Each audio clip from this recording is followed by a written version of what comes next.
Hello अस्सलाम वालेकुम नाजरीन, कैसे हैं आप।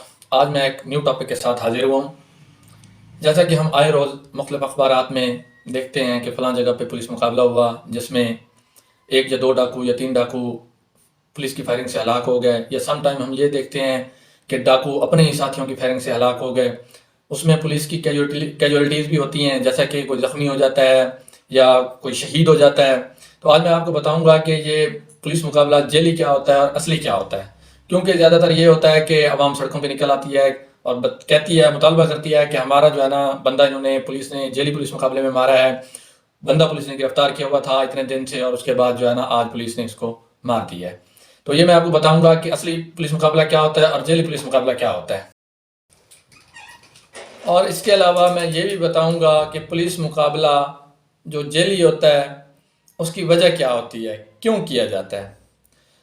तो नाजरीन, सबसे पहले आप मेरे चैनल को सब्सक्राइब करें और बेल के आइकन पे प्रेस करें ताकि आप मेरी हर आने वाली वीडियो से मुस्तफ़ीद हो सकें। तो नाजरीन, जो पेशावर डकैत होते हैं जो कि डकैती के दौरान कत्ल कर देते हैं, रेप कर देते हैं, अक्सर ऐसे डाकुओं और मुजरमों को ही एनकाउंटर में मारा जाता है, क्योंकि ये बहुत ही संगदिल होते हैं। ये दौरान डकैती, जैसा कि ये अगर कोई मोबाइल छीन रहे हैं किसी गरीब से या कोई भी बड़ी डकैती कर रहे हैं या छोटी कर रहे हैं, तो उसमें ये अगर मज़ामत हो जाए आगे से, जिससे ये स्नैचिंग कर रहे होते हैं, वो मज़ामत कर दे तो ये उसे गोली मार देते हैं, जिससे वो सम टाइम डेथ हो जाती है अगले बंदे की, या वो ज़ख्मी हो जाता है। तो इसके अलावा घरों में डकैतियाँ होती हैं तो वहाँ पे ये गैंग रेप कर देते हैं घर में।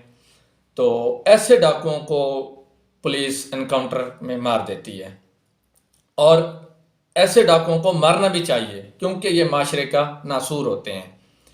और ये जो घरों में डकैतियाँ करते हैं, रेप होते हैं, तो सम टाइम ये होता है कि वो बेचारे इज़्ज़तदार लोग होते हैं, तो वो अपने बेइज्जती के डर से या जो भी समझ लें वो पुलिस रिपोर्ट नहीं करवाते।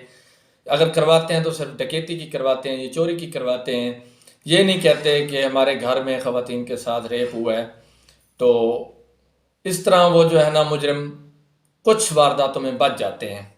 लेकिन अगर कोई रिपोर्ट करवा दे तो फिर पुलिस अपनी तफ्तीश में मुलज़िमों को जब पकड़ती है तो उनसे इकरारे जुर्म करवाती है। इकरारे जुर्म के बाद उनसे रिकवरियाँ ली जाती हैं जो उन्होंने चोरियाँ की होती हैं। उसके अलावा उनकी शनाख्त परेड करवाई जाती है। जिन घरों में उन्होंने की होती हैं डकैतियाँ, उनको बुला के शनाख्त करवाई जाती है, आया कि ये मुजरिम वाकई वही है जो वारदात में मुलविस था। अगर वो उसको शनाख्त कर लेते हैं तो उसके बाद अगला काम होता है उसका एनकाउंटर करना। पुलिस एनकाउंटर में दो टर्म इस्तेमाल होती हैं, एक होती है हाफ फ्राई और एक होती है फुल फ्राई। ये बड़ी मज़े की जो है ना टर्म्स हैं। मैं आपको बताऊंगा हाफ फ्राई क्या होता है और फुल फ्राई क्या होता है। हाफ फ्राई ये होता है कि एनकाउंटर में उसके टांग में फैर मारा जाता है या घुटने में, या उसको मतलब इस तरह मारा जाता है, उसको सिर्फ ज़ख्मी किया जाता है या अपाज किया जाता है ताकि ये आगे ऐसी वारदातें ना करे, इस काबिल ही ना हो। और दूसरी टर्म इस्तेमाल होती है फुल फ्राई। फुल फ्राई ये होता है कि उनको एनकाउंटर में मार दिया जाता है। उसके लिए ग्राउंड बनाया जाता है, मौका वारदात पे ले जाया जाता है, वहाँ पे कोई मतलब इसी तरह का सीन क्रिएट किया जाता है कि इन्होंने जो है ना डकैती की है और भाग रहे थे। 15 कॉल की जाती है, 15 कॉल पे जो है ना पुलिस रिस्पॉन्ड करती है, मुख्तलिफ थानों की पुलिस जमा होती है और वहाँ पे जो है ना 1 to 1 क्रॉस फायरिंग में जो है ना वो मारे जाते हैं। उसमें फिर अगर वो 3 या 4 लोग होते हैं या 5 लोग होते हैं, 1 या 2 को मार दिया जाता है, 1-2 पे वो उनका कत्ल डाल दिया जाता है कि इनकी अपनी फायरिंग से। मतलब अगर कोई नहीं पकड़ा जा रहा तो उसको जो है ना उस पर्चे में नामजद कर दिया जाता है कि जी हम जो है ना मुलज़िमों को रिकवरी के लिए लेके जा रहे थे, इनके साथियों ने फायरिंग कर दी, रास्ते में पुलिस ने भी क्रॉस फायरिंग की जिसमें जो है ना रात का अंधेरा था, बाद में हमने देखा तो 1 या 2 जो भी होते हैं अपने ही साथियों की फायरिंग से हलाक हो चुके थे और बाकी जो है ना अफराद वहाँ से भाग चुके थे। तो इस तरह जो भाग जाते हैं उनको भी बाद में पकड़ के उसी पर्चे में 302 में उनको नामजद करके उनको भी चालान कर दिया जाता है।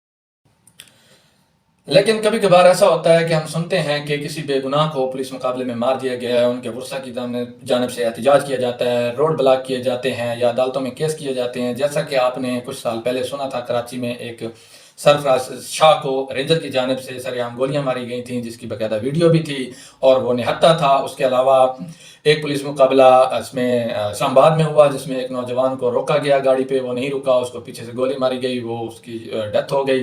اس کے علاوہ ملتان کے علاقے بستی ملوک میں ایک پولیس مقابلہ ہوا۔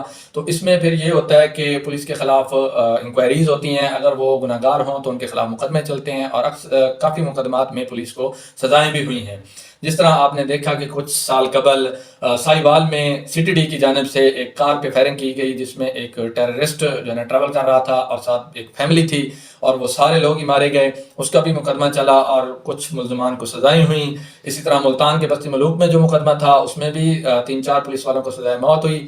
تو ہو جاتا ہے کبھی کبھی کہ کوئی بے گناہ بھی مارا جاتا ہے، لیکن یہ ہے کہ پولیس مقابلہ جو جینوئن ہوتا ہے، جس میں مجرموں کو جو کہ شفاق ہوتے ہیں ان کو مارنا بہت ضروری ہوتا ہے۔